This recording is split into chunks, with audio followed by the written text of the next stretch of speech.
मैंने शास्त्र में एक पुस्तक में एक घटना पढ़ी।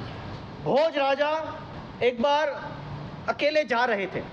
नदी के पार कोई एकदम सुंदर युवान स्त्री की लाश पड़ी थी। सैनिक दूर खड़े थे। भोजराज अपने नेचर्स कॉल के लिए गए थे। साथ में सैनिक नहीं होते नेचर्स कॉल में। और एकदम वो क्षुब्ध हो गए। उनका मन थोड़ा विचलित हुआ।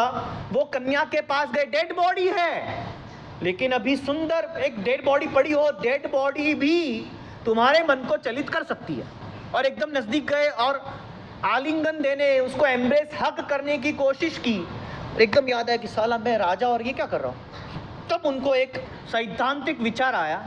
वो सीधे दरबार में जब आए, तब दरबार में आके कालिदास को पूछते हैं।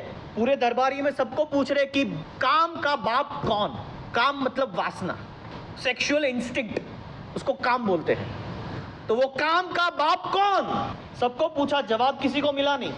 और कालिदास के ऊपर नजर गई। कालिदास घर गए, सोच रहे जवाब देना जरूरी, राजा है। उसकी बेटी ने देखा कि पापा चिंतित है। क्या हुआ डैडी? तो महाराज ने मुझे ऐसा प्रश्न पूछा है कि काम का बाप कौन, जवाब कल देना है। उसके टेंशन में हो। बेटी बोलते है डैडी रहने दो ना, पिताजी जवाब मिल जाएगा। आज है ना अपन शतरंज खेलते हैं। रात का टाइम हो गया था, 9 बजे थे। शतरंज खेलने लगे बाप और बेटी। शतरंज खेलते खेलते 11 साढ़े 11 बज गए। सन्नाटा हो गया, सब सुनसान हो गया। और कालिदास क्षुब्ध होने लगे। 16 साल की अपनी युवान बेटी है। और ये काम विकार ऐसी चीज है जो कहीं पर भी जो ब्रेन मेंटल ब्रेक्स नहीं लगे हो। अच्छे अच्छे बड़े बड़े साधु संत भी पतित हो जाए जो मेंटल ब्रेक्स ना हो तो।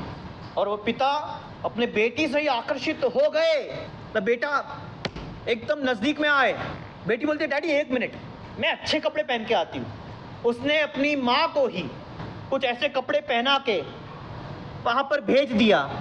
और उस रात जो भी हुआ, दूसरे दिन उठ के कालिदास फूट फूट कर रोने लगे। मैंने ये क्या कर दिया, क्या पाप कर दिया। अब मैं जीने लायक नहीं हूं, मुझे मर जाना है। पाप होने के बाद पता चलता है जब मेंटल ब्रेक्स नहीं होते हैं तो पाप हो ही जाता है। और फिर वो पछतावा एक मोमेंट होता है जो लाइफ टाइम तुम्हें चुभते रहता है। अपने आप को कोस रहे, मरने को तैयार, अब नहीं जी सकूंगा। तब बेटी ने बोला डैडी, पिताजी मैंने ये एक खास करके प्लॉट बनाया था आपको जवाब देने। और रात को मैं नहीं, डैडी मम्मी ही आई थी और कोई नहीं था। मम्मी को ही मैंने अपने कपड़े पहना दिए और आपके पास भेज दिया। तब उसकी बेटी ने बताया डैडी यही जवाब है, काम का बाप एकांत है। एकांत, एकांत में रहना, एकांत में किसी के साथ बैठना, एकांत में बातें करना, एकांत में चैट करना, रूम बंद करके चैट करना। अच्छे अच्छे पति तो हो जाते हैं।